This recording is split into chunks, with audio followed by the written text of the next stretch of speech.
বৌদ্ধ ধর্মের মূল নীতি হল অহিংসা, সাম্য, মৈত্রী ও প্রীতির বন্ধনে সবাইকে আবদ্ধ করে শান্তি প্রতিষ্ঠা করা। আপনারা সেই লক্ষ্যেই কাজ করে যাচ্ছেন।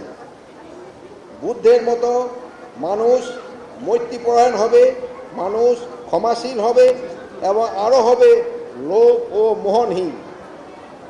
মানুষ মানুষকে শ্রদ্ধা করবে, একে অপরকে সম্মান করবে। পঞ্চশীলার 5টি নীতি মানবতাবাদী, সার্বজনীন অধিকারমূলক, যা মানব জীবনে সুনীতিপরায়ণ হওয়ার জন্য উত্তম শিক্ষা। মানুষের মানবিক গুণাবলী এখানে গুরুত্ব দেওয়া হয়েছে। এই গুণাবলী অর্জন ও চর্চার মাধ্যমে সমাজ ও রাষ্ট্রের অন্যান্য অবিচার, অনাচার, অপরাধ, দুর্নীতি বন্ধ হবে মর্মে আমরা বিশ্বাস করি। সুধীবৃন্দ, বৌদ্ধ ধর্ম ও দর্শন চর্চা প্রচারে ক্ষেত্রে পূর্ব এশিয়ায় তথা বিশ্বজুড়ে স্মরণীয়, অতীশ দীপঙ্কর। তার প্রভাব আজও বিরাজ করছে পৃথিবীর লক্ষ লক্ষ মানুষের মধ্যে। তিব্বতীয়রা তাকে অতীশী উপাধি ভূষিত করেন, যার অর্থ শান্তি।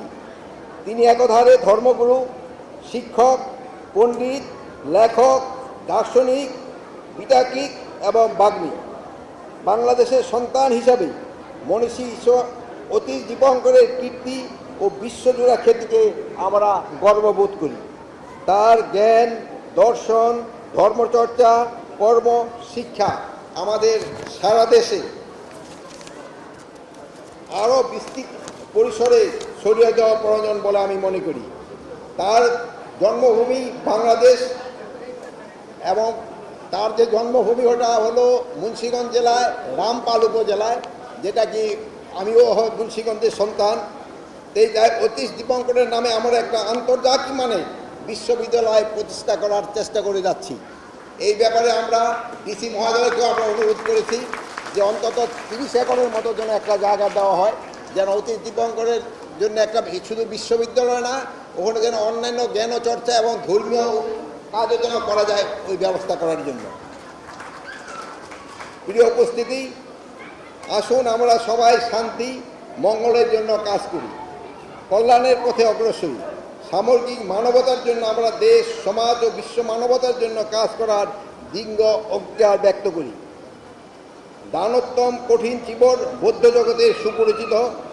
এই দান বছরে একবার মাত্র হতে পারে, যা আবার একটা নির্দিষ্ট কাল সীমায় আবদ্ধ। অত্যন্ত বিশিষ্ট মণ্ডিত হওয়ার কারণে বৌদ্ধ নরনারীবৃন্দ প্রতি বছর প্রতি বিহারে ভিক্ষু সংঘকে কঠিন চিবর দান দিয়ে থাকেন। বর্তমান অন্তর্বর্তীকালীন সরকার সাম্প্রদায়িক সম্প্রীতি বজায় রাখার ক্ষেত্রে সর্বদা বদ্ধপরিকর। দেশের সকল বৌদ্ধ বিহারের আশ্বিনী পূর্ণিমার পর হতে কার্তিকা পূর্ণিমা পর্যন্ত মাসব্যাপী কঠিন চিবর দান কর্ম শান্তিপূর্ণভাবে অনুষ্ঠানের জন্য সরকারের পক্ষ থেকে সকল ব্যবস্থা গ্রহণ করা হয়েছে। আমাদেরও সময়কাল প্রায় শেষ। আপনাদের যে দাবি দাওয়াগুলি ছিল, এটা যদি আগে জানা যেত তো একটু সুবিধা হতো। এখন শেষ সময় এসে কতটা করা যাবে আমি জানি না, তবু আমি চেষ্টা করে যাব। আরেকটা জিনিস আমরা সব সময় ভুলে যাই, আমার ভাইও কিন্তু পাহাড়ে 4টা জাতির কথা বলার পরে উনি আর বলতে পারেন না, কিন্তু ওখানে কিন্তু 14 থেকে 17টা জাতি রয়ে গেছে। ওখানে 14 থেকে 17। তা আমরা যে যারা গরিব ইগুলি রয়ে গেছে তাদের দিকে একটু খেয়াল রাখতে হবে। আমাদের যে চাকমা সম্প্রদায়ের ভাইয়েরা রয়ে গেছেন, ওনারও সবচেয়ে ওনাদের উপরে আবার দেওয়ান ভাইয়েরা রয়ে গেছেন, কিন্তু ওই নিচের স্তরে যারা রয়ে গেছে আমরা তাদের দিকে অনেক সময় খেয়াল রাখি না। তা আমাদের যে বৌদ্ধর যে বাণী সবার জন্য কিন্তু সমান, তাদের দিকে আপনাদের খেয়াল রাখতে হবে। আপনাদের শিক্ষা দীক্ষায় কিন্তু নিয়ে আসতে হবে।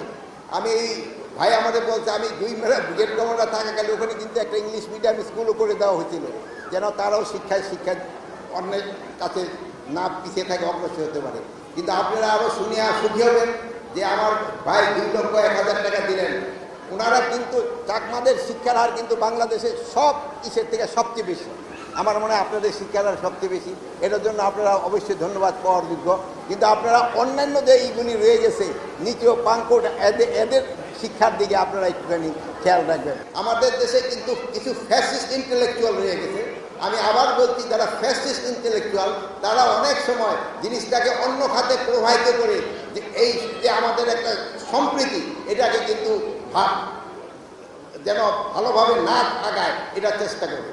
আর এখানে এটা ভিজিট করে এটা এত সুন্দর একটা ব্যবস্থা, এটা আমি বুঝতে পারি নাই। যদি এখানকার রাস্তা ব্যবস্থাটা খুবই খারাপ, আমাদের রাস্তাটা যত তাড়াতাড়ি সম্ভব এটা করতে হবে। এবং আমার ভাই একটু বলছে যে এটা আশেপাশের কিছু জায়গা নাকি অনেক দখল করে আছে, এই দখলটা কত তাড়াতাড়ি মুক্ত করা যায়। আমার এখানে মনে এসপি আছে, হ্যাঁ, তুমি এটা খেয়াল রাখবা যে এটা কত তাড়াতাড়ি এটা মুক্ত করে দেওয়া যায়। এবং এই রাস্তাটার ব্যাপারে আমার বলবা যে রাস্তাটা যেন যত তাড়াতাড়ি করে দেওয়া যায়।